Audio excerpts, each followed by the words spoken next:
આ તરફ કોંગ્રેસ નેતા લલિત કગથરા અંબાલાલ પટેલના સમર્થનમાં આવ્યા છે। હવામાન આગાહીકાર અંબાલાલ પટેલ કોઈ અંધશ્રદ્ધા ફેલાવતા નથી।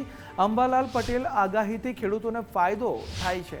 અંધશ્રદ્ધા ફેલાવતા તત્વો સામે દેખાવ કરવા લલિત કગથરાનું સૂચન। જયંત પંડ્યાને યોગ્ય દિશામાં કામ કરવા લલિત કગથરાએ સલાહ પણ આપી છે। વિજ્ઞાન જાથાનું કામ તો અંધશ્રદ્ધાની સામે છે। અંધશ્રદ્ધાની સામે જયંતભાઈ પંડ્યાને હું કહું છું કે તમે ટીવીમાં જાહેરાત જુઓ કે આ ફલાણાની જાહેરાતથી તમે આ જ્યોતિષથી તમારા પ્રેમ લગ્ન ભંગ થઈ ગયા હશે તો પ્રેમ લગ્ન તમારા ચાલુ થઈ જશે।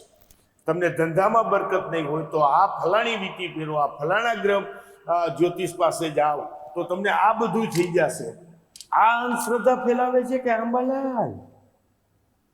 અંધશ્રદ્ધા ફેલાવવાના હજારો જગ્યા છે જે જાહેરમાં ટીવી મીડિયામાં એમ કહે કે તમે સેન્ડવિચ ખાધીશ, કઈ ચટણી સાથે સેન્ડવિચ ખાધીશ, હવે તમે લીલી ચટણી સાથે ખાવજો। આવા બધાના શો તમે ટીવી મીડિયામાં બતાવો છો। એ લોકો અંધશ્રદ્ધા ફેલાવે છે।